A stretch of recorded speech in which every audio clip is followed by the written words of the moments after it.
নমস্কার, আপনারা দেখছেন নিউজ টাইম ডিজিটাল। আপনাদের সঙ্গে রয়েছি আমি মৌমিতা। এই মুহূর্তে আমরা রয়েছি তারাতলায়।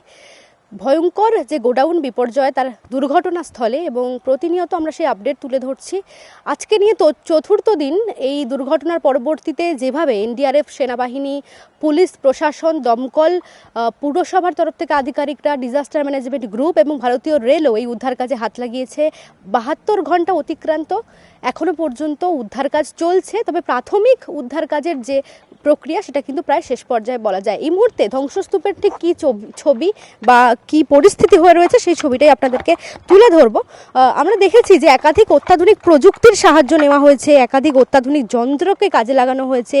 এই বিশাল যে এলাকা, যে ধ্বংসস্তূপ, তার নিচে কোনো প্রাণের স্পন্দন আটকে রয়েছে কিনা তার খোঁজ চালানোর জন্য, এবং সেই অত্যাধুনিক প্রযুক্তিকে কাজে লাগিয়ে ইতিমধ্যেই বেশ কিছু দেহ উদ্ধার করা হয়েছে। তার মধ্যে অনেকে এখনো পর্যন্ত হাসপাতালে মৃত্যুর সঙ্গে লড়াই করছেন, অনেকেরই মৃত্যু হয়েছে। তবে চতুর্থ দিনে এসে বেশ কিছু চ্যালেঞ্জের মুখোমুখি হতে হচ্ছে উদ্ধারকারীদের।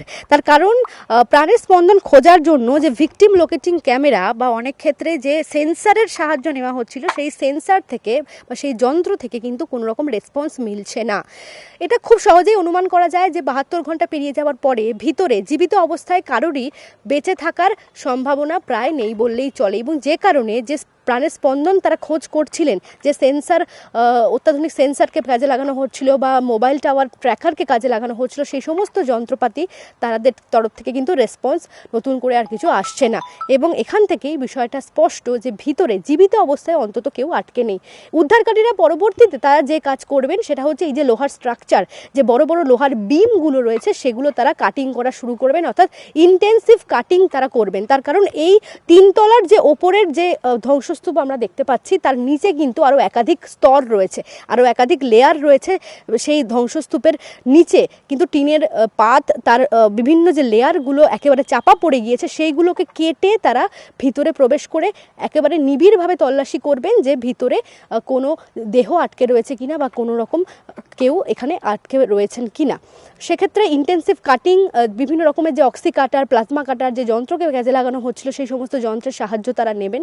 এবং সেক্ষেত্রে একেবারে শেষ পর্যায়ে তারা এটাই দেখার চেষ্টা করছেন যে এখনও পর্যন্ত যদি কোনো দেহ ভেতরে থেকে থাকে বা এই যে বিশালাকার যে স্ট্রাকচার সেগুলোকে সরানোরও প্রয়োজন রয়েছে। তার কারণে এই স্ট্রাকচারকে না সরালে ভিতরের পরিস্থিতি কি হয়ে রয়েছে, সেখানে কি অবস্থা, সেটা কিন্তু খতিয়ে দেখার প্রয়োজন রয়েছে। সেক্ষেত্রে প্রাথমিক যে উদ্ধার কাজ সেটা আপাততভাবে শেষ বলা যায়। প্রাথমিক পর্যায়ে তারা যেভাবে 3টি জায়গায় একেবারে তারা ড্রিলিং মেশিনের মাধ্যমে তারা ভেতরে আলাদা আলাদা 3টি জোনে ভাগ করে যেভাবে তল্লাশি করছিলেন, সেই কাজ ইতিমধ্যেই শেষ হয়েছে।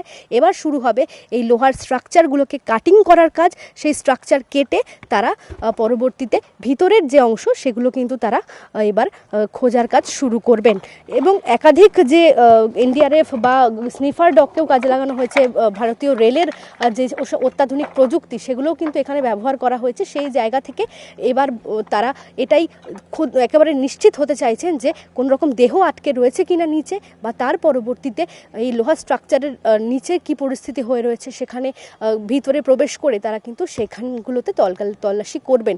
এবং টানা লাগাতার 72 ঘন্টা ধরে যেভাবে তল্লাশি অভিযান চলেছে, রোদ, ঝড়, বৃষ্টি সমস্ত কিছুকে মাথায় নিয়ে এনডিআরএফ, সেনাবাহিনী তারা যেভাবে উদ্ধার কাজ চালিয়েছেন, সেক্ষেত্রে কিন্তু নতুন করে চ্যালেঞ্জ। তার কারণ কোনো রকম অত্যাধুনিক যন্ত্র বা প্রযুক্তি কিন্তু আর রেসপন্স দিচ্ছে না, কোনো রকম আউটপুট সেখান থেকে পাওয়া যাচ্ছে না। সেক্ষেত্রে ম্যানুয়ালি আবারও ভিতরে প্রবেশ করে তল্লাশির দিকেই কিন্তু তারা ভাবনা চিন্তা করছেন।